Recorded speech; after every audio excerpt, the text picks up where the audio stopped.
رسالت میں درود پاک کو نظرانے عقیدت پیش کریں. پڑھی اللہم صلی علی رسول اللہ. بہت حمد و درود لائق احترام واجب التعظیم منبر شریف پر تشریف فرما میرے امامی کی زینت و رونق معزز علماء اہل سنت معزز سامعین و سامعات السلام علیکم ورحمۃ اللہ تعالیٰ وبرکاتہ. خیریت سے ہیں آپ لوگ؟ ٹھیک ہے. آپ میں سے جتنے لوگ بیٹا بیٹھ سکتے ہو اپنے بیٹھ جائیں. اچھے لوگ ہیں. دیکھو اچھے لوگوں کی پہچان یہی ہے بات مان جاتے ہیں.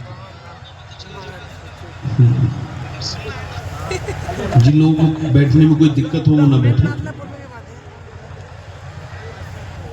ابھی یہ ہمارے نور مجسم قاری غلام نور مجسم صاحب نے جب نعت ختم کی تو مرد تو اٹھے مگر عورتیں نہیں اٹھی.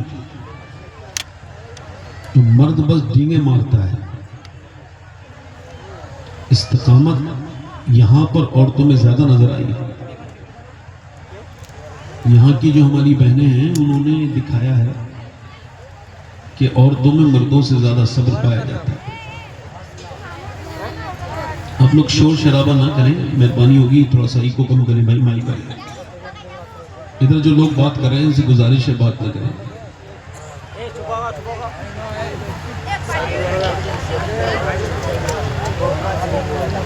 جلسے جب کرائے جائیں تو اتنے لمبے پنڈال ہونے چاہیے کہ مرد عورتوں کو نظر نہ آئے, عورتیں مرد کو نظر نہ آئے.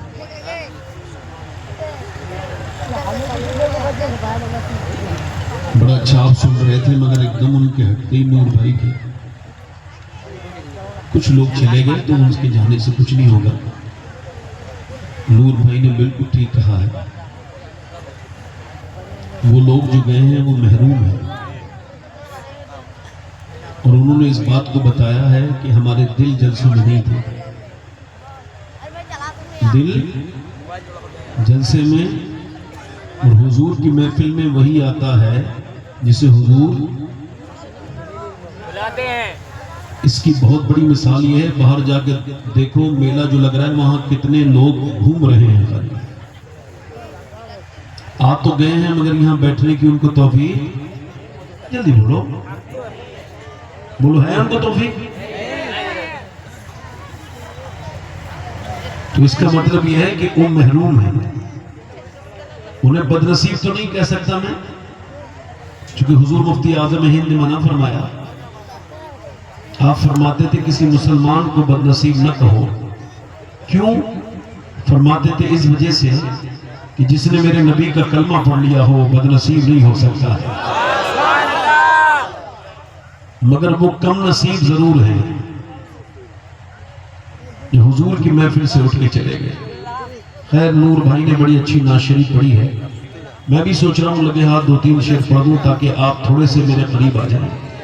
بس اس میں نیت یہی ہے, یہ بارسوئی اور کشن گنج کا علاقہ ہے. جتنا بھی اسلام ہے ہندوستان کا یہ سب کسی نہ کسی زاویے سے اس علاقے سے ضرور تھوڑا بہت ٹچ ہے. اس دور میں کسی کے استاد کشن گنج کے ہیں تو کسی کا دوست کوئی, اور بارسوئی تو میں نے یہاں کے علماء کو بڑی دور دور دیکھا ہے کام کرتے ہوئے, اسلام کی تبلیغ کرتے ہوئے. بارسوئی علاقہ مشہور ہے. میں تو بچپن سے اس کو نام سنتا ہوں. اس کی وجہ یہ ہے کہ ہمارے سنبل میں حضرت مولانا حسیب الرحمان صاحب جو کہ اب وہیں رہتے ہیں, یہیں کے آس پاس کے ہیں, شاید آپ کے گاؤں کے 2-3 کلومیٹر کہیں دور کے. تو وہ میرے بڑے بچپن کے دوست ہیں. اللہ تعالیٰ ان کو برکتیں عطا فرمائے. تو میں تو آپ کو بڑا اچھا سمجھ رہا تھا اور آپ اس سے بھی زیادہ اچھے نکلے. مسکرا کے تو بولو سبحان اللہ. اچھا آپ لوگ ذرا خاموش رہو. آپ لوگوں کی بیٹری کیونکہ نہیں ہے تو زیادہ چارج ہے. ادھر کے لوگ بولو ذرا سبحان اللہ. ماشاءاللہ. اب ادھر کے لوگ بولو ذرا. ابھی ذرا تھوڑا سا سبحان اللہ کا فائدہ بتا دوں. سبحان اللہ کا مطلب ہے اللہ پاک ہے, اور وہ کسی کہنے سے اس پہ کوئی فرق نہیں پڑتا. مگر جب بندہ کہتا ہے نا اللہ پاک ہے تو اللہ کہتا ہے فرشتوں سے یہ مجھے دل سے پاک کہہ رہا ہے, میں نے اسے گناہوں سے پاک کر دیا ہے. یہ زبان پہ ہلکا ہے، مگر حضور فرماتے ہیں جب یہ تلے گا تو میزان پہ بھاری ہو جائے گا۔ یہ جو لوگ اٹھ کے گئے ہیں، اگر انہوں نے مدرسے میں 10 دن بھی گزارے ہوتے تو اٹھ کے نہیں جاتے۔ چونکہ بچے جب مدرسے میں آتے ہیں اور پھر وہ اپنے گھر کو یاد کرتے ہیں، پھر وہ محنتیں کرتے ہیں، مشقتیں کرتے ہیں، پھر اپنے ماں باپ کی جدائی برداشت کر کے وہ جب دستار والا دن آتا ہے تو ان کو پتا ہوتا ہے وہ کتنا خاص دن ان کی زندگی کا ہوتا ہے۔ مگر چونکہ اب اس طرح کے لوگوں سے کوئی کیا کہہ سکتا ہے جسے کسی کا احساس نہ ہو۔ یار تمہاری قوم میں یہ بچے اللہ کے فضل سے آج کامیاب ہوئے ہیں، آپ کو تو ان کی حوصلہ افزائی کے لیے پوری رات کھڑا رہنا چاہیے تھا کہ انہوں نے کتنی راتیں گزاری ہیں محنت کر کے۔ ابھی کوئی نیتا آ جائے تو بڑی بڑی لمبے سفر کر کے جاتے ہیں لوگ۔ اللہ تعالیٰ آپ کو سمجھ عطا فرمائے۔ تو میں صرف 2-3 شعر اس وجہ سے پڑھ رہا ہوں، مجھے امید ہے کہ آپ میں سے کوئی انشاءاللہ موبائل نہیں چلائے گا۔ اور اچھا چونکہ یہ ایک بیماری بن گئی ہے تو میں ہر جلسے میں کہتا ہی ہوں یہ بات کہ بھئی دیکھو جیسے میرا موبائل ہے نا، تو اب جب میں کسی سے بات کرتا ہوں تو یہ موبائل میں رکھ دیتا ہوں ایک طرف، چونکہ اس کا مجھ پہ حق ہے، وہ مجھ سے بات کر رہا ہے، یہی تو حق ہے نا۔ اب میں موبائل میں پاگلوں کی طرح لگا رہوں اور کوئی مجھ سے بات کرے تو یہ اخلاق ہے، یہ اچھی بات ہے، تو میں اپنا موبائل الگ رکھ دیتا ہوں۔ جب میں باتھ روم میں جاتا ہوں تو موبائل لے کے نہیں جاتا، زیادہ دیر باتھ روم میں بیٹھنے سے انسان کا دماغ کمزور ہوتا ہے، باتھ روم میں جانے سے اور پھر اس میں یہ ویڈیو دیکھنا، یہ فیس بک دیکھنا، کچھ لوگ تو بڑی بیماری میں مبتلا ہیں۔ اب یہ دیکھیں آپ کہ اس کے بعد جب میں کھانا کھاتا ہوں نا تب بھی موبائل الگ رکھ دیتا ہوں۔ عورتیں اپنے بچے کو موبائل دے دیتی ہیں اور بچے کھاتے بھی ہیں اور موبائل بھی دیکھتے ہیں۔ ایسے بچوں کے بارے میں آکسفورڈ یونیورسٹی، کیمبرج یونیورسٹی یہ کہتی ہے جو بچے موبائل دیکھ دیکھ کر کے کھانا کھا رہے ہیں ان کے بچوں کے اوپر ایک بڑا اثر یہ ہوگا کہ ان کے معدے خراب ہو جائیں گے، ان کے لیور برباد ہو جائیں گے، کیونکہ یہ چبا نہیں پائیں گے، موبائل میں لگے ہوئے ہیں۔ لہٰذا آج پوری دنیا میں 70 سے 80% لوگوں کے فیٹی لیور ہے، لیور پہ ورم ہے۔ اس کی ایک ہی وجہ زیادہ تر سامنے آئی ہے کہ اب لوگ کھانا کھاتے ہیں تو موبائل بھی دیکھتے ہیں، اب وہ کھانے کو ٹھیک سے چبا نہیں پاتے تو لیور ان کا اس پہ فرق پڑتا ہے۔ کھانے کو چبا چبا کے کھانا یہ حضور کی سنت ہے، اور موبائل دیکھ کے جو کھانا کھائے گا وہ اس سنت کو ترک کر دے گا، اور سنت ترک کر کے فائدہ نہیں نقصان ہوتا ہے۔ لہذا میرے بھائی میں جب کھانا کھاتا ہوں تو موبائل الگ رکھ دیتا ہوں۔ اب سنو، اب تک میں اپنے موبائل کا مالک ہوں، مگر جب یہ میرا موبائل نہ مجھے باتھ روم میں جانے دے، نہ مجھے کسی سے بات کرنے دے، نہ مجھے مسجد میں بیٹھنے دے، نہ ممبر پہ کچھ سننے دے، ہر وقت مجھے اپنے آپ میں لگائے، تو اب یہ میرا مالک میرا موبائل بن گیا۔ کیا خیال ہے؟ آج بیماریاں بڑھ رہی ہیں، لوگوں نے آپس میں بیٹھنا بند کر دیا، دوست بھی آپس میں اب ملتے ہی نہیں، مل کے بھی نہیں ملتے، ملتے ہیں تو پھر موبائل میں لگے رہتے ہیں۔ ایک گھر میں جاؤ، ماں الگ موبائل میں، بیٹا الگ موبائل میں، دادی الگ موبائل میں، دادا الگ موبائل میں، کوئی کسی سے بات ہی نہیں کر رہا۔ اسی وجہ سے بیماریاں بڑھ رہی ہیں، زیادہ تر ہائپر ٹینشن یعنی بی پی بڑھ رہا ہے، لوگوں کا شوگر بڑھ رہا ہے، کیونکہ نئی تحقیق یہ کہتی ہے کہ کمیونیکیشن گیپ ہو گیا، لوگ آپس میں بات نہیں کر رہے۔ انسان کا علاج انسان ہے،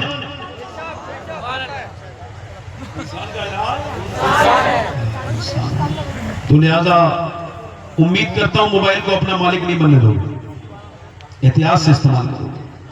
مجھے لگتا ہے یہ کیمرے والے بھی سارے مسلمان ہی ہیں، ماشاءاللہ سب مسلمان ہیں۔ ایک پوچھ رہا ہوں ایسے میں سبحان اللہ وغیرہ بولتے رہتے ہیں تو ہمیں لگتا ہے یہ مسلمان ہی ہیں، جس سے خاموش ہو جاتے ہیں ہم لگتے ہیں ہو سکتے ہیں کوئی اور ٹیم کا آدمی آ کے موبائل چلا رہا ہے۔ تو ذرا دونوں ہاتھ اٹھا کے سارے لوگ بولو ذرا سبحان اللہ۔ یہ یہاں پہ کسی نے تیزاب وزاب ڈال دیا جو اتنا خراب لگ رہا ہے، یہ ذرا مل کے بیٹھو، یہاں پہ مل کے بیٹھو، پیچھے کو ٹھیک سے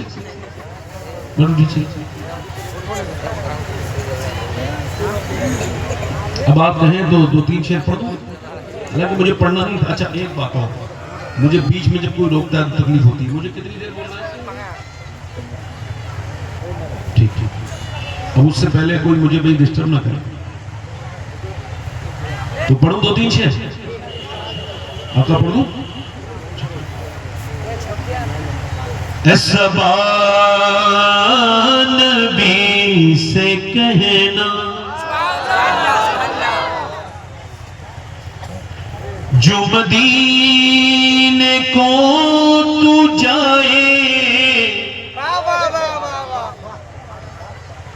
در کی آرزو میں یہ دیوانہ مر نہ جائے. یہ مصرع میرے ساتھ پڑھ لو. تیرے در کی آرزو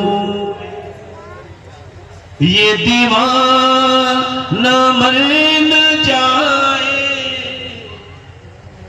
نہیں ہے شیخ صاحب؟ یہ پڑھنا ہے آپ کو. تیرے در کی آرزو میں یہ دیوانہ مر نہ جائے. پڑھو اب ذرا. تیرے در کی آرزو میں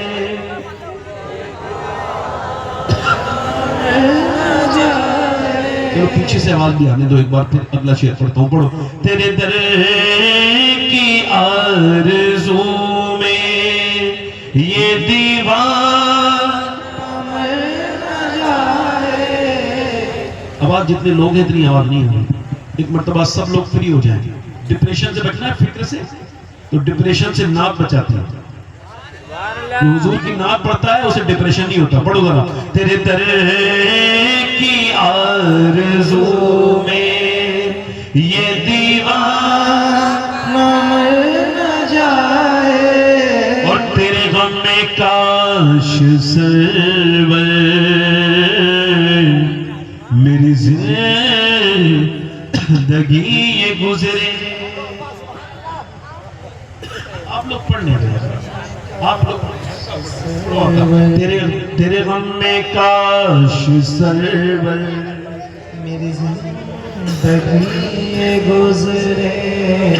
تیرے غم میں کاش سرور میری زندگی یہ گزرے.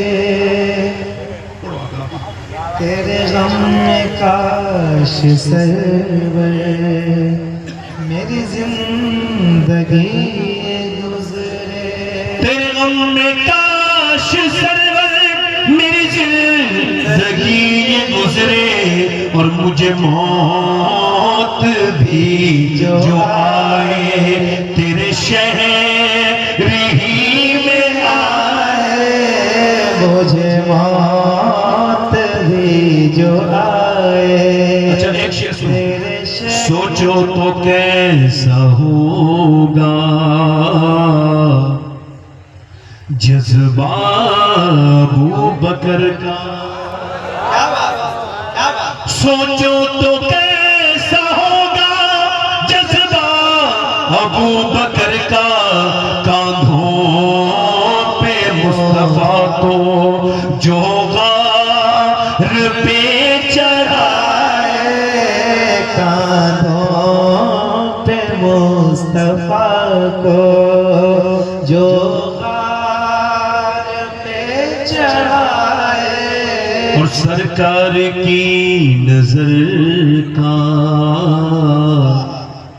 یہ حال ہے عمر کا. سرکار کی نظر کا یہ حال ہے عمر کا. وہ جدھر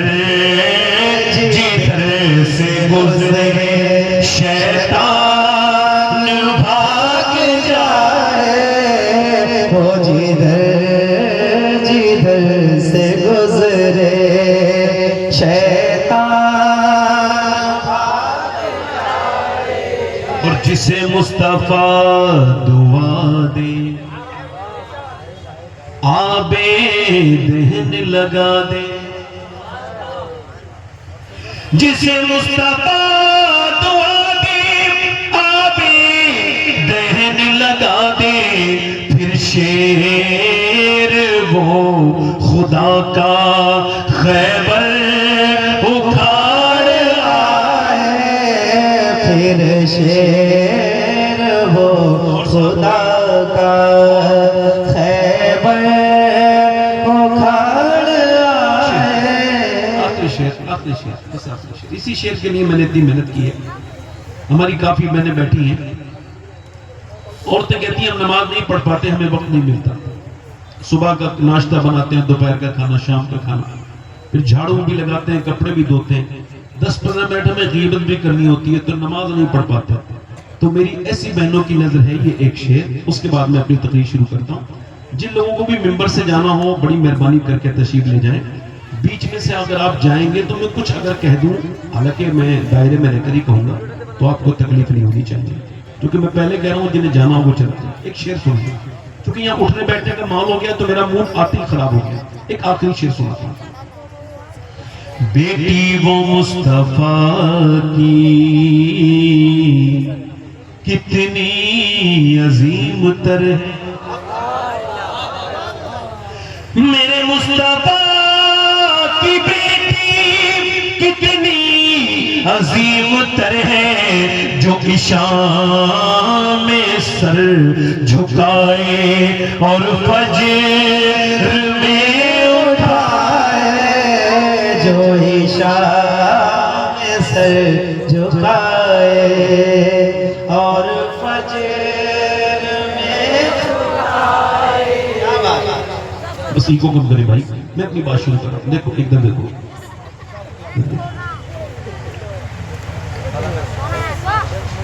موت تجدید مذاق زندگی کا نام ہے۔ موت کے پردے میں چھپا بیداری کا ایک بیان ہے۔ موت کو سمجھا ہے غافل اختتام زندگی، زندگی کی شام ہے صبح دوام زندگی۔ ڈاکٹر اقبال کہتا ہے موت موت نہیں ہے بلکہ ایک زندگی کا ایسا فلسفہ ہے کہ پھر اس کے بعد کبھی موت نہیں ہے۔ ٹھیک ہے؟ اے بھائی اے موبائل والے بیٹھ جائے بیٹھ جائے، نہیں کوئی بات نہیں، بیٹھ جائے۔ اچھا اچھا ادھر بیٹھے۔ اصل میں سب سے زیادہ جو اس وقت میں لوگ بیمار ہیں وہ موبائل کے ہی ہیں۔ پوری دنیا کا شرح یہ ہے کہ سب سے زیادہ جس کو بیماری سب سے زیادہ ہے، 5 گھنٹے سے زیادہ جو موبائل دیکھتا ہے وہ نارمل انسان نہیں ہے، وہ پاگل ہے یا پاگل ہونے والا ہے۔ بس ایسے تھوڑی میری بات سن لیں۔ آپ لوگ تھوڑا سا بے احتیاطی، تھوڑا سا ترتیب بگڑ گئی تو تھوڑا سا آپ کو پریشانی ہو رہی ہے، ہلکا سا آپ میری بات دھیان سے سنیں۔ ہو سکتا ہے آپ ممبر کی طرف نہ دیکھیں، ہو سکتا ہے ادھر کچھ لوگ ایسے بھی بیٹھے ہوں جنہیں مطلب یہ جو لوگ بولنا نہ جانتے ہو، تو آپ اپنے آپ بولنا جانتے ہیں تو آپ بولیں۔ یہ کوئی ضروری تو نہیں کہ ممبر والے بھی بولیں، آپ ادھر نہ دیکھیں، آپ تو بس مجھے دیکھ کے سنیں، کیونکہ میں کسی بھی ایسی بات نہیں کرتا جس سے کسی کو تکلیف ہو جائے۔ ہاں البتہ اتنا میں ضرور کہوں گا، میں اپنی بات نہیں نقل کر رہا ہوں، بلکہ حضور مجاہد ملت فرماتے تھے کہ اگر ممبر پہ بیٹھو تو ممبر کا حق ادا کرو۔ تو لوگ کہتے تھے ممبر کا حق کیا ہے؟ تو آپ فرماتے تھے جو باتیں تمہیں پسند آئیں اس کو سبحان اللہ کہہ دیا کرو، یہ ممبر کا حق ہے۔ تو اب میں زبردستی کسی سے نہیں کہوں گا کہ آپ علماء کو دیکھ رہے ہو کہ یہ سبحان اللہ کہیں تو ہم کہیں، آپ کی مرضی، میں بہت دیر آپ سے سبحان اللہ کہلواؤں گا بھی نہیں انشاءاللہ، مجھے بہت زیادہ ضرورت پڑتی بھی نہیں، مگر ایک سوال کا بس جواب چاہ رہا ہوں کہ دیکھو ہو سکتا ہے یہ میری زندگی کا آخری جلسہ ہو سکتا ہے نا بھئی۔ آپ کچھ لوگ گھبرا رہے ہیں، نہیں گھبرائیے مت، آپ کے کہنے سے میں نے مر نہیں جانا ہے، اور اگر مجھے مر جانا ہے تو آپ کے خاموش رہنے سے میں نے بچنا نہیں ہے۔ میں صرف سوال یہ کر رہا ہوں کہ ہو سکتا ہے یہ میری زندگی کی آخری تقریر شروع ہو رہی ہو، یہ ہو سکتا ہے نا؟ جلدی بولو، ہو سکتا ہے نا؟ ہو سکتا ہے نا؟ جنید بغدادی کہتے ہیں، حضرت سیدنا غوث العظم کے پردادا پیر میں ان کا نام آتا ہے، جنید بغدادی کہتے ہیں میں نماز پڑھتا ہوں تو میں تصور کرتا ہوں کہ کعبے کے سامنے ہوں، تو تصور میں کبھی کعبے کا مجھے دیدار بھی ہو جاتا ہے۔ کرم یہ مجھ پہ کیا ہے میرے تصور نے کہ آج کھینچ لی تصویریں یاد آنکھوں میں، اور دوسری میری نیت یہ ہوتی ہے جب میں نماز پڑھتا ہوں کہ میں زمین پہ نہیں کھڑا ہوں بلکہ پل صراط پر کھڑا ہوں، اور نیچے اس کے جہنم ہے، ہو سکتا ہے میں کٹ کے جہنم میں گر جاؤں تو کانپنے لگتا ہوں، اور اس کے بعد میں جب سجدہ کرتا ہوں تو سوچتا ہوں ہو سکتا ہے فرشتہ کھڑا ہو اور وہ میری روح نکال لے اس سجدے کے بعد، تو ہر سجدے میں خوب روتا ہوں، گر گڑاتا ہوں، مگر پھر بھی مجھے یہ پتہ نہیں کہ میری نماز ہوتی ہے کہ نہیں ہوتی ہے۔ حضور فرماتے ہیں ہر نماز کو آخری سمجھ کے پڑھو۔ حضرت سیدنا عباس رضی اللہ عنہ بیان کرتے ہیں اللہ کے پیغمبر صلی اللہ تعالی علیہ وآلہ وسلم کو میں نے دیکھا کہ حضور کو وضو کرنا تھا، 12-13 قدم دور پانی تھا، اگر آپ کوئی اور حدیث نہ سنے، یہ ایک حدیث میں عمل کر لیں تو پھر کوئی ضرورت نہیں آپ کو کسی اور حدیث کی سننے کی. یہی حدیث حضور کی برکت والی آپ کی اور میری زندگی میں انقلاب کے لیے کافی ہے. حضرت عباس کہتے ہیں حضور نے وضو کرنا تھا، 15-16 قدم دور پانی تھا، مگر سرکار نے وضو نہ فرمایا بلکہ سرکار دو عالم نے پہلے تیمم کیا. اور تیمم تب ہوتا ہے جب پانی نہیں ہوتا. تو میں نے عرض کی یا رسول اللہ اس میں کیا راز ہے کہ سامنے پانی موجود ہے پھر بھی میرے آقا نے تیمم فرمایا؟ تو حضور نے فرمایا چچا اس پانی تک پہنچنے کی مجھ کو امید نہیں ہے اور میں اپنے رب کے حضور بے وضو نہیں حاضر ہونا چاہتا، اس وجہ سے میں نے یہاں سے وہاں تک تیمم کر لیا.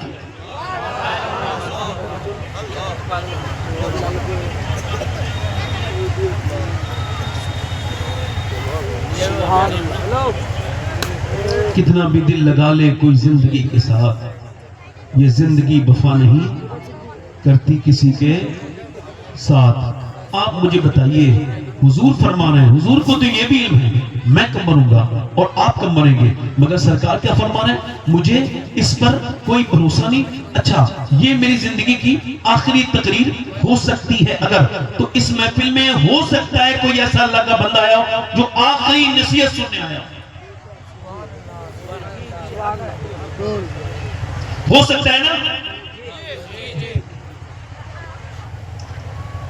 اچھا آپ نے کبھی دیکھا کوئی بے نمازی مرنے سے پہلے فرشتہ اس کے پاس آیا ہو اور اس نے کہا نماز پڑھ لے اگر تو کل مرنے والا ہے، اگر یوں ہی مر گیا تو جہنم میں جائے گا؟ کبھی دیکھا؟ موت نے او ٹی پی بھیجی کسی کو کہ اسے فیل کرو موبائل میں پھر تم مرو گے؟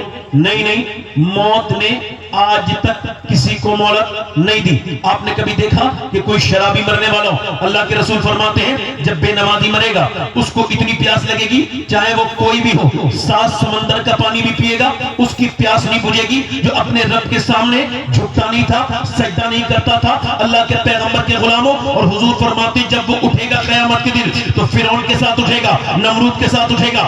آج تم نے اپنے پیروں پہ ہاتھ پہ بیعت کر لی، اپنا وہ پیر نماز کے بارے میں کہتا ہے نہ تم نماز پڑھتے ہو اور کہتے ہو میں اپنے پیر کے ساتھ اٹھوں گا، اور پیر کہتا ہے ہاں تمہیں کوئی ضرورت نہیں، تم میرے ساتھ قیامت کے دن اٹھو گے. تو وہ تو پیر تیرا جھوٹا ہے جو تجھے جھوٹی باتیں بتا رہا ہے. سچی بات یہ ہے جو کائنات کے سب سے سچے انسان نے کہا، کائنات کے سب سے بڑے پیر نے کہا، وہ میرے آقا ارشاد فرماتے ہیں جو بے نمازی ہوگا قیامت کے دن فرعون کے ساتھ اٹھے گا، نمرود کے ساتھ.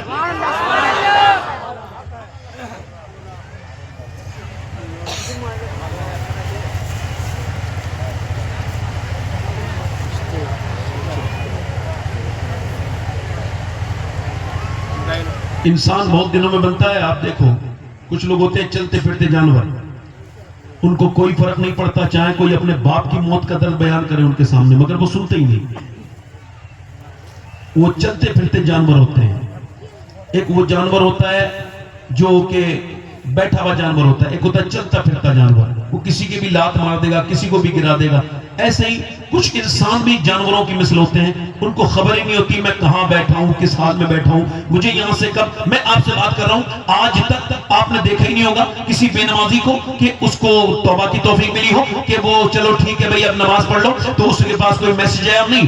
آپ نے کبھی کسی شرابی کو نہیں دیکھا؟ شرابی انسان اکیلا شراب نہیں پیتا بلکہ وہ اپنے بچوں کی خوشیاں پی جاتا ہے، اپنی بیوی کا سکون پی جاتا ہے، اپنے ماں باپ کا عزت اور وقار اس میں ملا کے پی جاتا ہے، پورے گھر کو برباد. شرابی کو جو پانی پیاس لگے گی تو اس کو پینے کے لیے جہنمیوں کا پیپ دیا جائے گا. میں آپ سے عرض کر رہا ہوں میرے بھائیوں مگر آپ نے نہیں دیکھا ہوگا کہ کسی بے نمازی کو کبھی کسی موت کے فرشتے نے کہا توبہ کر لے، یا کبھی شرابی کو یا کبھی سود کھانے والے کو کہ سود کھانا اتنا بڑا گناہ ہے. اللہ کے رسول فرماتے ہیں قیامت کے دن سود کھانے والوں کی توندیں بڑی ہوں گی، یہ گریں گے اٹھیں گے اٹھیں گے گریں گے گریں گے اٹھیں گے اٹھیں گے گریں گے، اور پورے اہل محشر ان کو دیکھیں گے. ایک میدان میں توند کے بڑے لوگ ہوں گے جن کی توندیں ان کے جسم سے بڑی ہوں گی اور ان کا بیلنس بگاڑ دیں گی. تو جب اہل محشر پوچھیں گے یہ کون لوگ ہیں جن کی توندیں ان کو کھڑا نہیں ہونے دے رہی، تو کہیں گے فرشتے یہ وہ لوگ ہیں جو دنیا میں سود کھایا کرتے تھے، اور سود کھانا اپنی سگی ماں کے ساتھ زنا کرنے سے برا کام.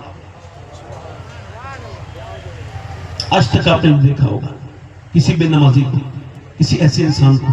اچھا آپ دیکھو کبھی ماں باپ کے نافرمان کو ایسی توفیق ملی ہو کہ مرنے والا ہے، ماں باپ کا نافرمان جہنم میں جائے گا، توبہ کر لے. نہیں نہیں نہیں نہیں میرے بھائی میری طرف دیکھ. اب میری اس بات کو ہو سکے تو اپنے اسٹیٹس پہ ایک دن لگا لینا، ہو سکے تو اپنی بہنوں کو سنا دینا، ہو سکے تو اپنے بھائیوں کو سنا دینا، ہو سکے تو اپنے گھر میں لکھ دینا. میرے آقا کے غلاموں سنو، سیدنا شیخ محی الدین عبد القادر جیلانی غوث العظم فرماتے ہیں موت تجھے حال بدلنے نہیں دے گی، جس حال میں مرنا چاہتا ہے اسی میں جینا شروع کر دے. یعنی موت تجھے حال بدلنے، جلدی بولو بھائی، جب دستار ہو جائے تبھی ڈال لینا آپ ہاتھ. آپ سے گزارش ہے آپ بالکل ڈال دیجیے.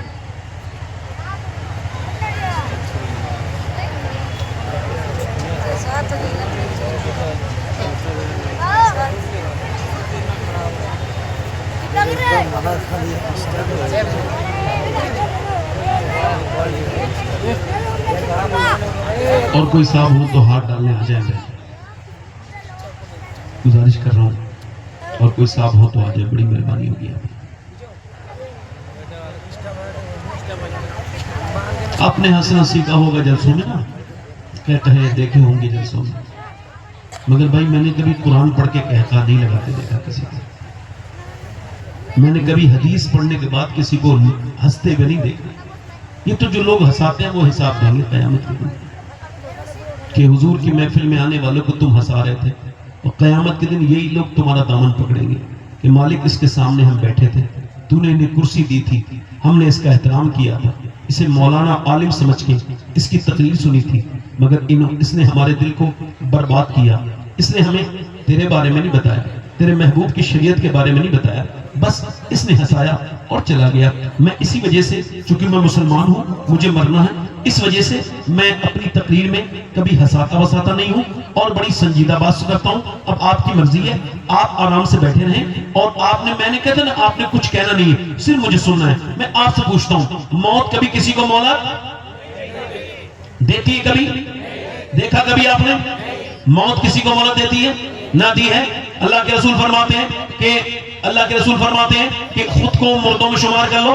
بہتر یہ ہے کہ مردوں میں شمار کرو. روز اپنے آپ کو سوچا کرو قیامت کے دن، وہ قیامت کے دن شہداء کے ساتھ اٹھے گا جو موت کو کثرت سے یاد کرے گا. اللہ فرماتا ہے الحاکم التکاثر حتی زرتم المقابر کلا سوف تعلمون ثم کلا سوف تعلمون. اللہ فرماتا ہے تمہیں غافل رکھا مال کی زیادہ طلبی نے، یعنی صبح مال، شام مال، بمبئی چلا گیا، سعودی چلا گیا، یہاں چلا گیا، مال کی وجہ سے صبح مال، شام مال، دوپہر مال، رات مال، مگر کبھی یہ نہیں سوچا. اللہ کے پیغمبر کے غلاموں، اللہ کے رسول فرماتے ہیں انسان کو کس چیز نے غافل رکھا؟ ذرا مجھے بتائیں. اللہ کیا فرماتا ہے؟ الحاکم التکاثر، تمہیں غافل رکھا مال کی زیادہ طلبی نے، حتی زرتم المقابر، یہاں تک کہ تم قبروں میں آ گئے. اللہ کے رسول فرماتے ہیں کہ انسان کے اللہ آدم کی اولاد کو ایک جنگل بھر کے سونا دے دے تو یہ اسے ٹھکانے لگا کر کے دوسرے دن دوسرا جنگل تلاش کرنے نکل جائے گا. اس کی قبر، اس کی جو دھوپ ہے نا پیسے کی،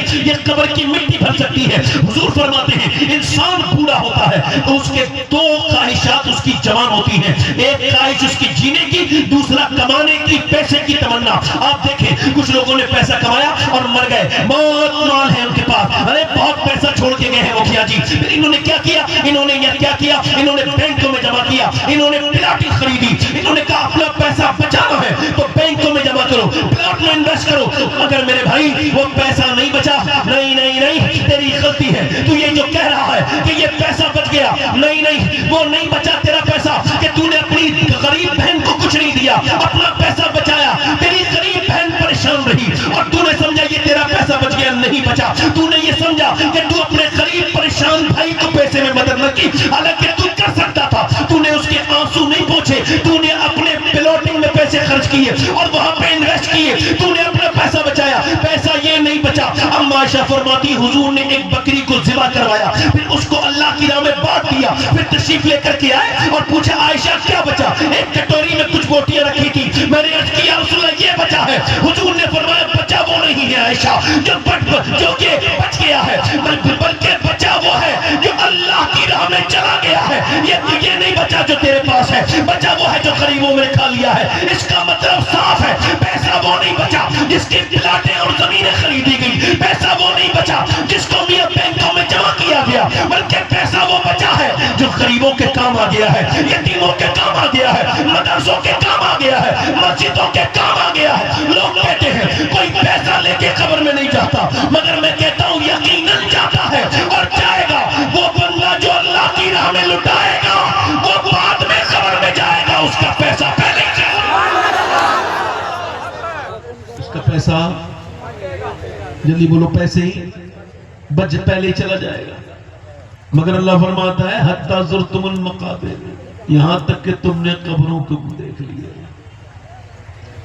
پھر فرماتا ہے کلا سوف تعلمون، ہاں ہاں جلد جان جاؤ گے۔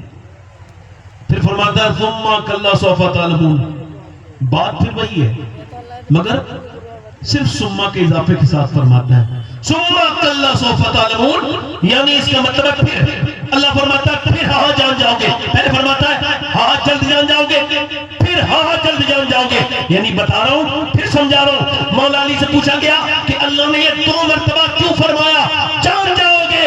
تو مولا علی کہتے ہیں اس وجہ سے ایک مرتبہ قبر میں حساب دینا ہوگا، ایک مرتبہ حشر میں حساب دینا، ایک مرتبہ بولو قبر میں حساب دینا ہوگا۔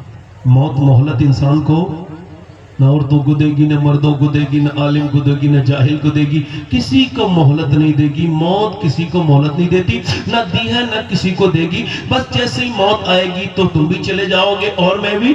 دنیا نے کس کا راہ فنا میں دیا ہے ساتھ، تم بھی چلے چلو جب تک چلی چلے، لائی حیات آئے اور قضا لے چلی چلے، اپنی خوشی نہ آئے نہ اپنی خوشی چلے۔ میری طرف دیکھ میرے بھائی، تو کیسے مرنا چاہتا ہے؟ 22 سال کا نوجوان فلم دیکھ رہا ہے تھیٹر میں اور اس کے بڑے فالوئنگ ہے اس کی، مگر آج اس کے انتقال کا دن ہے، اسے یہ خبر ہی نہیں بات۔ 22 سال کا نوجوان موبائل اپنی فلم دیکھ کے تھیٹر سے باہر نکلا، بائک سٹارٹ کی، اس کے بعد منہ میں گٹکا ڈالا، کانوں میں اس نے لگایا ایئر بڈس اور پھر تیزی کے ساتھ جیسے آج کل کے لڑکے کرتے وہ گانا سنتے سنتے جا رہا تھا، مگر اس کو اتنی بھی مہلت اس کی موت نے نہیں دی کہ وہ بائک روک لیتا اور وہیں پہ جو ہے وہ بیٹھ جاتا اور وہیں پہ بیٹھنے کے بعد وہ توبہ کر لیتا۔ نہیں نہیں نہیں، اس کے منہ کا گٹکا پورے روڈ پر پھیل گیا۔ پہلے اسے موت آئی، اس کی بائک بعد میں گری، سائلنٹ اٹیک آیا، موت نے توبہ کی مہلت نہ دی۔ پھر اس کا وہ چہرہ جو بڑا حسین تھا، جس کے وہ ایک ایک نشان کو دکھاتا تھا سیلون میں جا کر کے اس کی علاج کراتا تھا، پورا چہرہ رگڑ گیا، ادھڑ گیا، بیکار ہو گیا۔ سڑک پہ اس کے جسم کے حصے بکھر گئے اور اس کو لوگ اٹھا کر کے لے کے گئے پوسٹ مارٹم ہاؤس میں۔ اس کی ناک کے اندر مکھیاں، اس کے منہ کے اندر مکھیاں، تھوڑی دیر کے اندر سارا غرور ختم ہو گیا، سارا گھمنڈ ختم ہو گیا، سارا وقار ختم ہو گیا، سارا ایٹیٹیوڈ خاتمہ مل گیا اور یہ مر گیا اور اس کو لے جایا گیا جب وہ پوسٹ مارٹم ہاؤس میں۔ اور پھر پوسٹ مارٹم ہاؤس والے کیا کرتے کہ پہلے وہ اس کو پورا جو ہے نا کپڑے اتار دیتے سارے مرنے والے کے، مرد ہو چاہے عورت، جو ان نیچرل موت مرتا ہے جو پوسٹ مارٹم ہاؤس میں جاتا ہے اس کے سارے کپڑے اتار دیے گئے اور اتارنے کے بعد سارے کپڑے پھر اس کے وہ لگاتے، پھر اس کے بعد وہ پہلے چھینی اور ہتھوڑی سے کاٹتے تھے، مگر اب ایسا نہیں کرتے ہیں، اب ان کے پاس گلنڈر ہے، گلنڈر جسے لکڑی چلی جاتی ہے وہ لگاتے ہیں یہاں پہ پورا کرر سے پورا یہ اوپر کی ہڈیاں کاٹ کے اور یہ بھیجا کو کھول دیتے ہیں اور وہ اندر سے پھر اس کے بعد کرر سے یہاں سے یہ پھاڑ دیتے ہیں پورا جسم اور پھر اس کے بعد یہ پسلیاں سب کاٹ کے اندر کے جو بھی ان کو آرگن نکالنے ان کو چیک کرتے ہیں۔ اس کے بعد پھر یہ موٹی سوئی ہوتی ہے، اس سے یہ ٹانکے لگاتے ہیں اندر باہر اندر باہر اندر باہر ایسے کر کے اس کے لگا رہے ہیں اور لگانے کے بعد پھر سر میں ٹانکے لگاتے ہیں اللہ کے رسول صلی اللہ علیہ وسلم کے غلاموں۔ پھر اس کو جو ہے نا کالی پنی میں رکھ کے بھیج دیا جاتا ہے۔ میں نے 2018 میں اپنے ایک پڑوسی نوجوان کو غسل دیا تھا، میں نے اس کا سر اٹھایا پانی ڈالنے کے لیے تو اس کے سر کے نیچے میں نے جب ہاتھ ڈالا تو اس کی سفید ہڈی میری انگلی پہ لگی، اس کا پوسٹ مارٹم ہو گیا تھا۔ میں رونے لگا، ایک سامنے کیا آپ کو تکلیف ہو رہی ہے؟ میں نے کہا نہیں نہیں، میرے آقا ارشاد فرماتے ہیں کہ جب کوئی مرتا ہے اور مرنے کے بعد اس کا غسل دینے کے لیے غسال اس کا ہاتھ اٹھاتا ہے تو وہ مردہ کہتا ہے مجھے ذرا آرام سے اٹھا، تیرے ہاتھ اٹھانے سے مجھے تکلیف ہوتی ہے، تیرے ہاتھ سے چھونے سے مجھے تکلیف ہوتی ہے۔ جب جنازے کو لے کے چلتے ہیں تو کہتے ہیں او مجھے لے کے چلنے والوں ذرا ہلکے ہلکے چلو، میرے جسم کو تکلیف ہوتی ہے تم سے۔ حضرت سیدنا عیسیٰ علیہ السلام اپنی والدہ سیدہ مریم کی قبر پہ گئے جو اپنے اپنے زمانے کی عورتوں کی سردارہ ہے. حضرت مریم کی میں پاؤں کے دھوبن کے برابر نہیں ہو سکتا, مگر سیدہ مریم کی قبر پہ جا کے بولے اے میری ماں مجھے دیکھ, اب میں مردے زندہ کر لیتا ہوں, تجھے دیکھنے کا دل کرتا ہے, تو کہے تو اللہ کے فضل سے تجھے زندہ کروں. اندر سے آواز آئی نا نا نا میرے عیسیٰ ایسا نہ کرنا. جب میری روح نکلی تھی مجھے اتنی تکلیف ہوئی تھی کہ اس درد کا احساس مجھے ابھی تک ہو رہا ہے. حضرت سیدنا ابو ہریرہ رضی اللہ تعالیٰ عنہ, اگر آپ تھوڑی بہت کتابیں پڑھ کے ڈرتے نہیں ہیں تو آپ محروم ہیں, بے وقوف ہیں, جاہل ہیں آپ, کیونکہ آپ کے اندر سے ڈر نکلا. ڈر تو ان کے اندر سے نکلتا ہے جن کے اندر جہالت, جن کے اندر علم ہو وہ تو ڈرنے والے ہوتے ہیں. قرآن اللہ فرماتا ہے نہیں قرآن میں انما یخشی اللہ من عبادہ العلماء, اللہ سے ڈرنے والے علماء ہیں. اب ذرا غور کریں, حضرت سیدنا ابو ہریرہ کے انتقال کا وقت ہے, ان کا رنگ کبھی زرد کبھی سرخ, یعنی کبھی پیلا کبھی لال, کبھی ہوش میں کبھی بے ہوش میں, بالکل ان کا چہرے کی داڑھی سفید ہے, بالکل بزرگ ہے. اور انتقال کے وقت ان کو یہ حال, لوگوں نے کہا اتنے بڑے صحابی کیا موت سے ڈرتے ہیں؟ کہا نہیں موت سے نہیں ڈر رہا ہوں. کہا پھر اس وجہ سے ڈر رہا ہوں کہ جب موت کا فرشتہ آتا ہے تو انسان کو خبر ہو جاتی ہے کہ وہ جنت میں جا رہا ہے یا دوزخ میں. تو ابو ہریرہ اس وجہ سے رو رہا ہے کہ اپنے مالک سے عرض کرتا ہے مالک ابو ہریرہ بڑا گنہگار ہے, اب جب موت کا وقت ہے اگر اس وقت تو نے مجھ پہ فضل نہ کیا, مجھے معاف نہ کیا تو ابو ہریرہ ہلاک ہو جائے گا, ہلاک. سیدنا عمر فاروق اعظم کسی کو ہزاروں سال کی زندگی ملے اور میرے سیدنا عمر کی تعریف کرے تو حضرت عمر کی تعریف کا حق نہیں ادا ہو سکتا. سیدنا عمر فاروق اعظم کے جب تلوار ماری گئی, میرے آقا فرماتے ہیں میرا اللہ میرے صحابہ پہ فخر فرماتا ہے, بالخصوص میرے عمر پہ فخر فرماتا ہے. حضرت عمر فاروق اعظم کی جب چاقو مارا گیا ان کا پیٹ پھٹ گیا, وہ پھر اس کے بعد دودھ پیا تو ان کی آنتوں کے ذریعے نکل گیا خون میں مل کے. تو انہوں نے کہا میری موت کا وقت ہے, میرا سر زمین پہ رکھو, نہیں رکھا. عبداللہ اپنے بیٹے سے کہا, عبداللہ اپنے عمر سے میرا سر زمین پہ رکھو, عبداللہ نہیں رکھا, او عبداللہ سر زمین پہ رکھ دے. آخر انہوں نے جب سر زمین پہ رکھا تو ناک رگڑی سیدنا عمر نے اور رونے لگے اور کہنے لگے مالک میرے کریم, لوگ کہتے ہیں عمر یہ ہے عمر وہ ہے, مگر عمر تو تیری بارگاہ کا محتاج ہے. اگر تو نے آج عمر کو نہ بخشا تو عمر ہلاک ہو جائے گا, عمر ہلاک ہو جائے گا. اللہ اکبر. میں نے اس سے کہا میں اس وجہ سے رو رہا ہوں کہ دن رات سفر میں رہتا ہوں, اپنے مالک سے دعا کرتا ہوں مالک مجھے پوسٹ مارٹم والی موت سے بچانا, اپنے محبوب کے صدقے سے ایمان والی موت مدینے میں عطا کرنا. اس کا جنازہ اٹھ کے 22 سال کے نوجوان کا چلا گیا. ماں روئی ہائے میرا لال, بہنیں روئی اور سب روئے, مگر سب کا درد ایک جیسا نہیں ہوتا, سب کے جذبات ایک جیسے نہیں ہوتے. لوگوں نے کہا جلدی کرو ہماری دکانیں بند ہیں. جلدی جنازہ اٹھ گیا, اسے دفن کر دیا. حضرت سیدنا زید بن ثابت روایت کرتے ہیں اللہ کے رسول صلی اللہ علیہ وسلم, مسلم شریف کی حدیث ہے, اللہ کے رسول جب قبیلہ بنو نجار کی طرف سے اونٹنی لے کے گزرے تو اونٹنی بے قرار ہو گئی, حضور کی آنکھوں میں آنسو. ہم نے عرض کی یا رسول اللہ آپ کی آنکھوں میں آنسو کیوں ہے؟ سرکار نے فرمایا مجھے ڈر ہے کہ تم اپنے مردے دفن کرنا بند کر دو گے, ورنہ میں تمہیں بتاتا نہیں کہ قبر کا عذاب کیا ہوتا ہے. اس قبر میں عذاب ہو رہا ہے اور اس کی آوازیں مردے کی میری اونٹنی سن رہی ہے اور وہ بے قرار ہو رہی ہے. کیسے مرنا چاہتے ہو میرے بھائیوں؟ اس کو دفن کر دیا گیا, نوجوان کو سب مٹی ڈال کے چلے گئے, مگر میرے آقا کے غلاموں حضور فرماتے ہیں جب دفن کر کے چلے جاتے ہیں لوگ تو وہ کہتا ہے او مجھے دفن کر کے جانے والوں, میرے عزیزوں میرے دوستوں, کتنی راتیں میں نے تمہارے ساتھ گزاری, ایک رات تو میرے ساتھ گزارو, مگر کوئی نہیں گزارتا, کوئی ساتھ نہیں رہتا, کوئی دوست نہیں.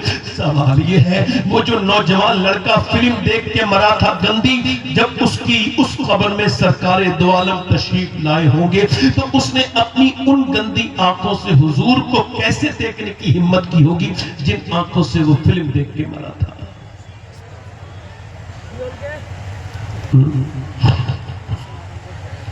کل ہے دیدار کا دن, آج یہاں آنکھ بیکار ہے, کیا ہونا ہے چھپ کے لوگوں سے کیے, جس کے گناہ وہ خبردار ہے.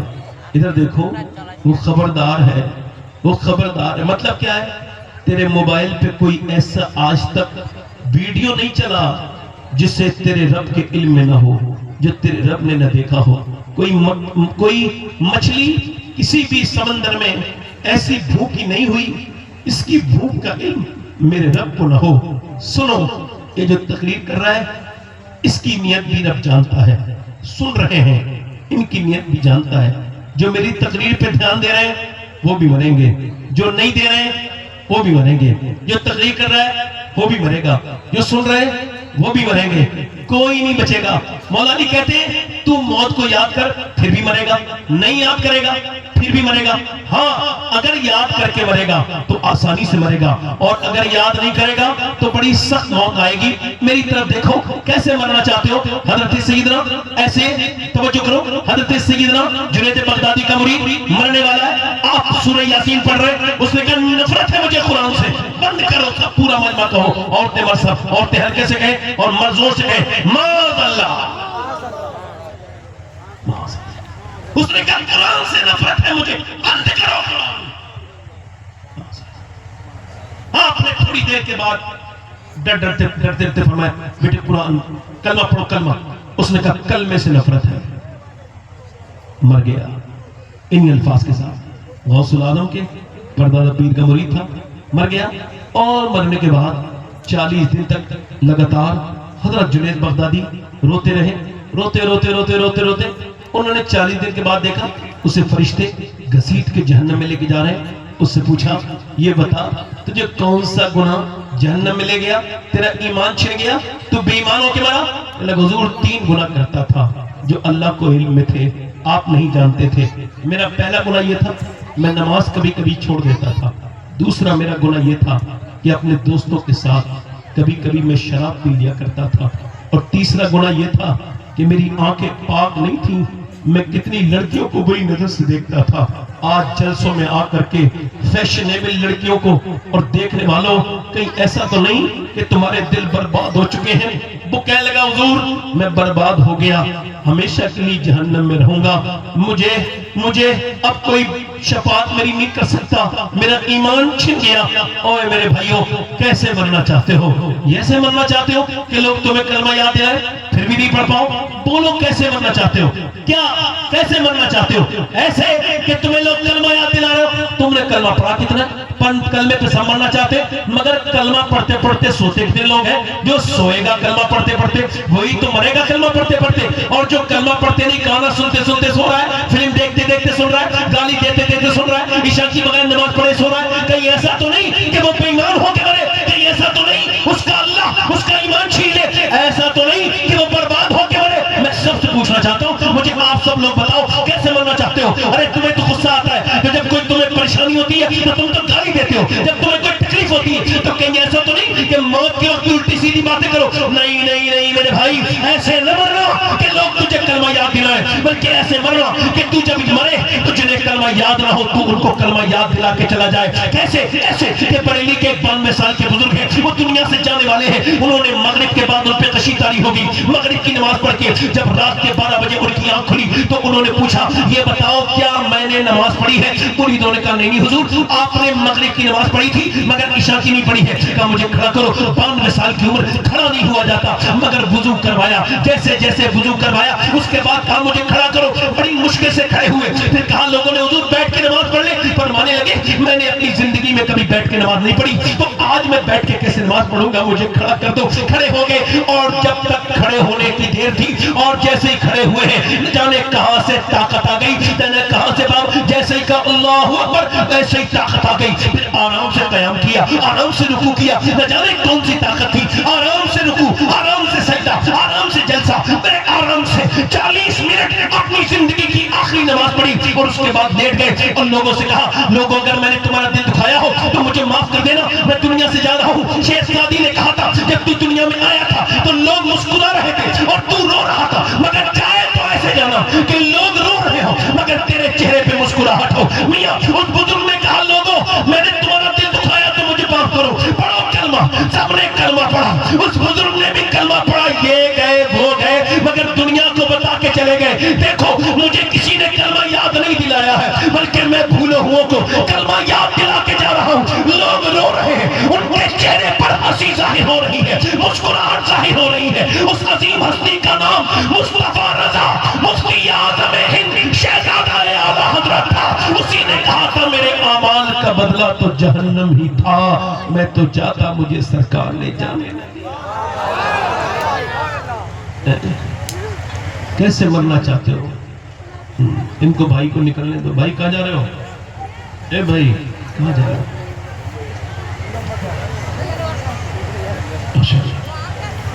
کے یہاں جلسے بہت بھاری ہوتے ہیں، بہت بھاری ہوتے ہیں. دعا کرو کہ برکت والے بھی ہو جائیں. کیسے مرنا چاہتے ہو نوجوانوں؟ بھائی چندے والوں تھوڑی دیر رک جاؤ بھائی، اگر ہو سکے تو آوازیں آئیں گی آپ کی وجہ سے. ماشاءاللہ میرے سارے امتحان لے لو گے آج ہی آپ.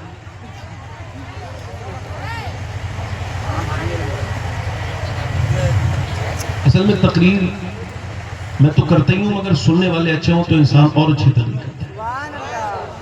اب میں چلیے ٹھیک ہے کر رہا ہوں، عورتوں کا دھیان تو بھٹک ہی جائے گا کم سے کم. ویسے بھی عورتوں کو تقریر سننے کی کیا ضرورت ہے.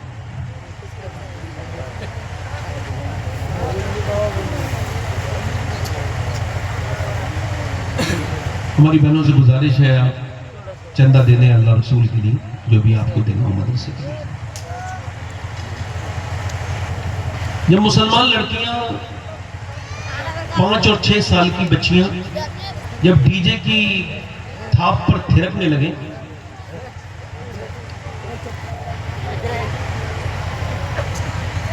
آپ نے میرے حساب سے غلط مقرر چن لیا. آپ کو کسی دوسرے مزاج کے انسان کو بلانا چاہیے. میں آپ کے لائق انسان نہیں ہوں، مجھے ایسا لگ رہا ہے. آپ کو تقریر سنانے کے لائق نہیں ہے. آپ لوگ مجھے بہت ڈسٹرب کریں.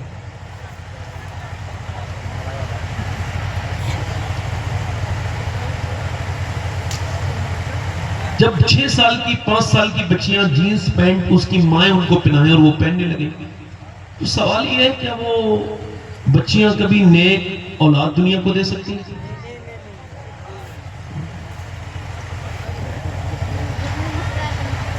11 لاکھ سے زیادہ مسلمانوں کی لڑکیاں غیر مسلموں کے گھروں میں چلی گئی ہیں 10-11 سال میں. مسلمانوں کو ابھی آپسی جھگڑوں سے فرصت نہیں. اچھا ایک سوال کا جواب دو، جو غیر مسلم کے ساتھ بائک پہ بیٹھ کے چلی جائے وہ کسی غیرت مند ماں کی بیٹی ہو سکتی ہے؟ جلدی بولو، جلدی بولو بیٹے، آپ بھی بول سکتے ہو. صحیح بتاؤ، ایسا نہیں کہ آپ نے آج کے دن روزہ رکھا ہے، آپ بھی بول سکتے ہو. اصل میں یہ بوجھ سا محسوس ہوتا ہے جب کوئی آدمی بولتا نہیں نا اسٹیج پہ، تو لگتا ہے جب بوجھ ہے کوئی ہمارے اوپر. افسوس. تو میں آپ سے کیا عرض کر رہا تھا میرے بھائی کہ جب یہ جو مسلمانوں کی بچیاں غیر مسلموں کے ساتھ چلی گئیں، بائکوں پہ گھوم رہی ہیں، ویڈیو وائرل ہو رہے ہیں، کیا یہ صحیح معنوں میں مسلمان ہیں؟ یہ بچیاں، یہ بیٹیاں مسلمان ہیں جو جلسوں میں آ کر کے میک اپ کر کے آتی ہیں. کیا لگ رہا ہے آپ کو؟ جواب دو ذرا. صحیح معنوں میں مسلمان ہے یہ لڑکیاں جو مقدس حضور کے جلسے کے نام پر آتی ہیں اور جن کے میک اپ چہرے پہ ہوتے ہیں؟ جوان لڑکیاں بنا دوپٹے اور بنا اس کے جلسوں میں گھوم رہی ہوتی ہیں. اللہ ماشاءاللہ. بتاؤ کیا یہ مسلمانوں کی بچیاں؟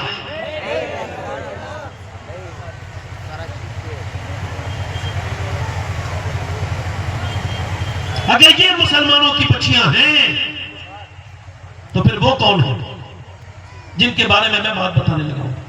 دیکھو اللہ کا شکر ہے میں سید ہوں، مجھے خبر ہے میں کہ سید ہوں، مگر ایک بات بتا رہا ہوں، میں وصیت کر چکا ہوں کہ جب میں مروں تو میری قبر میں دفن کرنے سے پہلے، یہ میں تقریر ہر جگہ یہ بات تو بیان کرتا ہوں تقریباً تاکہ کسی میری بہن کے سمجھ میں آ جائے.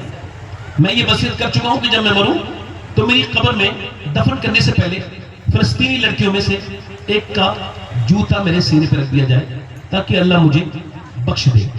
کیوں؟ کون بچی؟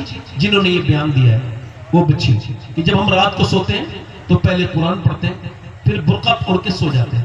کسی نے کہا برقع اوڑھ کے تو کوئی نہیں سوتا، آپ کی سوتی ہیں؟ کہ اس وجہ سے کہ جب اسرائیل بم گراتا ہے تو گھروں میں گھر ملبے بن جاتے ہیں اور ملبوں میں سے لاشیں نکلتی ہیں.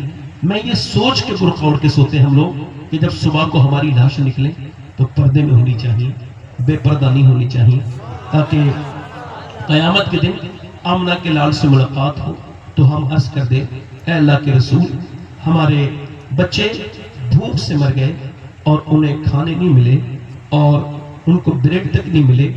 20 سے 25 ہزار بچے بھوک سے مرے.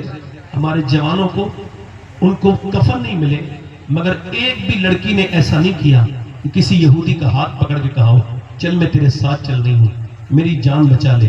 نہیں، 70,000 تقریباً شہید ہوئے. ہر عورت یہی کہتی ہوئی دنیا سے چلی گئی. اے آمنہ کے لال، آپ گواہ رہنا، جب تک یہ جان رہے گی مسجد اقصیٰ کی حرمت پر قربان رہے گی. جب تک یہ جان رہے گی جسم کا ایک ایک قطرہ حضور پر قربان رہے گا.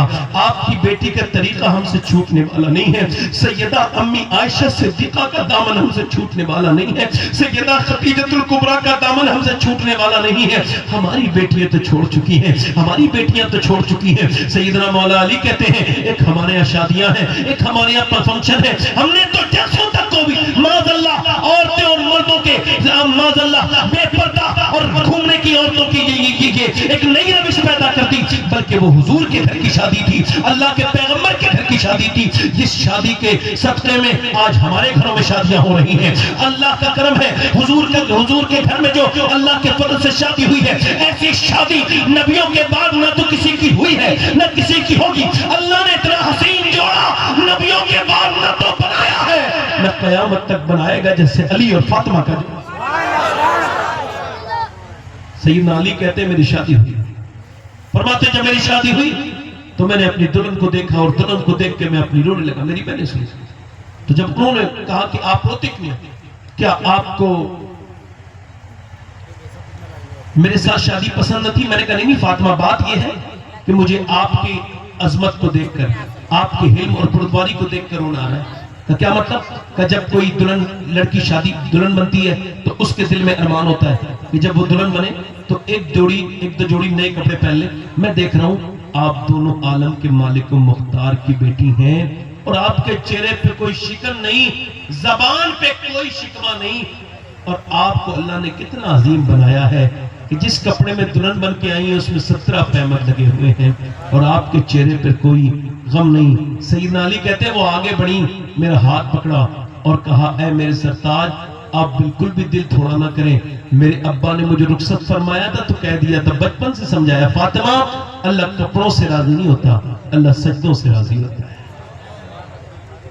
اللہ جلدی بولو کیسے راضی ہوتا ہے؟ جلدی تو بولو، سجدوں سے راضی ہوتا ہے. اچھا سنو، یہ جو بچے اپنی ماں کے پیٹ سے پاگل ہوتے ہیں ان پہ ریسرچ ہوا. کچھ بچے پیدا ہوتے ہیں پاٹ مال کے پیٹ سے پاگل، دیکھا نہیں ہے تھوڑے سے، جس کے گھر میں ایک آدمی پاگل ہو نا یا ایک بچہ محتاج ہو تو وہ پورا گھر محتاجی والی زندگی گزارتا ہے. آپ کا گھر اگر ایسا نہیں ہے تو شکر ادا کرنا چاہیے. ماں کے پیٹ سے جو بچے پاگل ہوتے ہیں ان پر ریسرچ ہوا اور ان پر ریسرچ کرنے کے بعد آکسفورڈ یونیورسٹی نے کہا یہ وہ بچے ہیں جو اپنی ماں کے پیٹ میں تھے، 80% تو ان کے باپ نے ان کی ماں کو ٹینشن دی یا مارا بی بی کو اثر بچے پہ ہو گیا.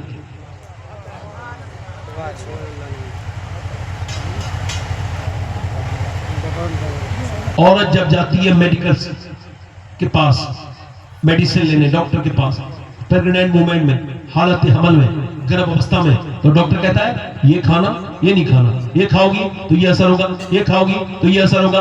اگر تم کھاؤ گی زیادہ سیب تو اس سے آئرن بڑھے گا، اور اگر تم چاہتی ہو تمہارا بچہ زیادہ طاقتور ہو تو زیادہ آپ نے بادام کھانے.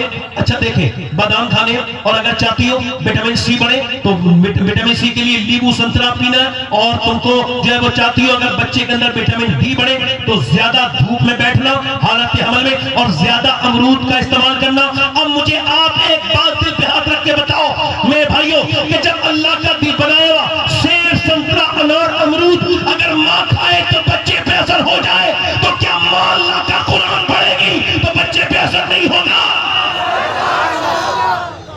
ارے ہوگا کہ نہیں ہوگا؟ جلدی بولو، ارے ہوگا کہ نہیں ہوگا؟ حضرت سیدنا امام اعظم ابو حنیفہ کی نسل کا ایک بیٹا پانی پت کا نام سنا ہے؟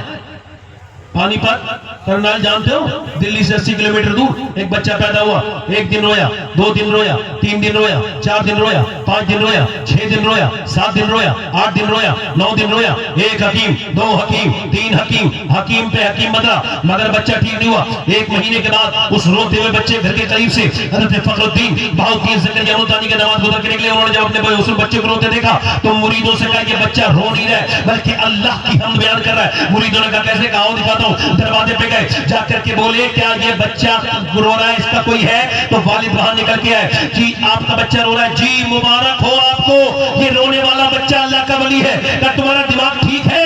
یہ بچہ 1 مہینے سے سویا نہیں، اس نے مجھے روتے روتے پریشان کر دیا، میں حکیموں کے پاس جا رہا ہوں، آپ اسے ولی کریں۔ کہا اسے برا نہ کہو، میری گود میں لا کے دو۔ گود میں جب لا کے دیا تو اس کے بعد ایک کان میں کچھ پڑا، دوسرے میں کچھ پڑا، بچہ ہو گیا خاموش۔ کہنے لگے صاحب آپ نے کیا پڑھ کے سنایا؟ جب بچہ بڑی بڑی دوائیوں سے ٹھیک نہیں ہوا، کہا بعد میں بتاؤں گا، پہلے یہ بتاؤ کہ اس کی والدہ قرآن کی حافظہ ہے؟ کہا جی ہے۔ کہا تو سنو، جب یہ اپنی ماں کے پیٹ میں تھا تو اس کی ماں نے اٹھتے بیٹھتے چلتے پھرتے سونے سے پہلے جاگنے کے بعد کھاتے پیتے روٹی بناتے چکی چلاتے کنویں میں سے پانی نکالتے اتنا قرآن پڑھا کہ بچے کو ماں کے پیٹ کے اندر قرآن سننے کی عادت ہو گئی، اس کی روح کی غذا قرآن کی تلاوت ہو گئی۔ جب ماں کے بچہ پیدا ہوا تو ماں چلی گئی گندگی میں گچھی میں، اس نے قرآن پڑھا نہیں۔ بیٹے کو یاد آتا تھا قرآن، تم اسے دوائیاں کھلا رہے تھے پلا رہے تھے، میں نے اس کے ایک کان میں قرآن کی ایک آیت پڑھی، دوسرے میں دوسری پڑھی،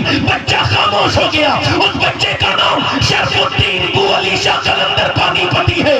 تو جب ماں میاں قرآن سنائے پانی پت والے کی تو بیٹا پورے ہندوستان میں قرآن کی تعلیم کو عام کرتا ہے، اور جب بیٹے ماں قرآن پڑھے کربلا والے کی تو حسین کہتے ہیں میری ماں آپ نے بھوکے رہ کے قرآن سنایا، چکی چلا کے قرآن سنایا، روٹی بنا کے قرآن سنایا، مگر حسین پہلے سر کٹائے گا پھر سر کٹا کے قرآن۔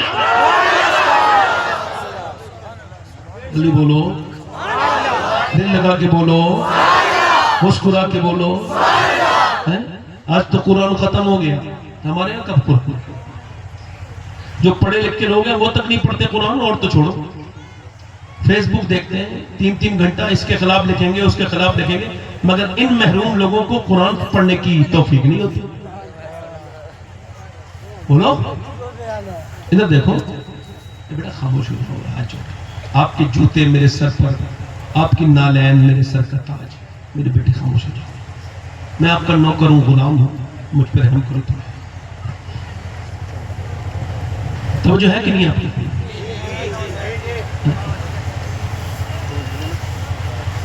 قرآن کون پڑھتا ہے آج؟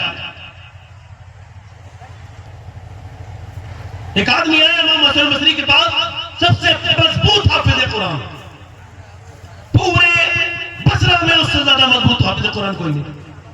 کہا حضور میں برباد ہو گیا۔ کیا ہوا؟ رونے لگا۔ کیا ہوا؟ کہ ایک لڑکی کا پیچھا کر رہا تھا، اس نے مجھے پلٹ کے دیکھا، کہا تجھے شرم نہیں آتی؟ ایک تو مسلمان دوسرا حافظ قرآن، تو میرا پیچھا کرتا ہے؟ کہتے اس کے الفاظ سینے پہ نشتر بن کے چبھے، اور کل سے لے کے اب تک میں قرآن پڑھنا چاہتا ہوں تو سارا قرآن بھول چکا ہوں، ایک بھی آیت یاد نہیں رہی۔ میرا رب مجھ سے ایسا ناراض ہوا کہ میرے سینے سے قرآن نکل گیا۔ حضور ابھی تو قرآن نکلا ہے، کہیں میرا ایمان نہ نکل جائے۔ امام حسن بصری بے ہوش ہو گئے، بے ہوش ہو گئے۔ علی کے خلیفہ، ڈر والے لوگ تھے وہ، ہماری طرح بے خوف لوگ نہیں تھے۔ ہوش میں آئے تو فرمایا لوگوں میں نے اب تک جتنے لوگ بے ایمان مرتے دیکھے ہیں سب کی آنکھوں نے خطا کی تھی۔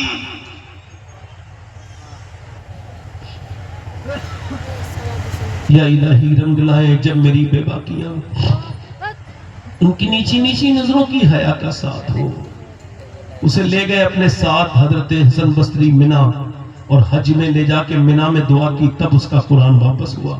میرے کہنے کا مطلب یہ ہے قرآن پڑھتے نہیں، نہ میری بہنیں پڑھیں، انہیں کوئی بھی کام پڑھے تعویذ لے کے جائیں گی، میرا آدمی مٹھی میں آ جائے، میرے یہ ہو جائے، میرے بس وہ تعویذ والا چاہیے، ریڈی میڈ اسلام۔ میں کہتا ہوں میرے بھائیوں، پوری دنیا کے تعویذ ایک طرف اور اللہ کا قرآن ایک طرف۔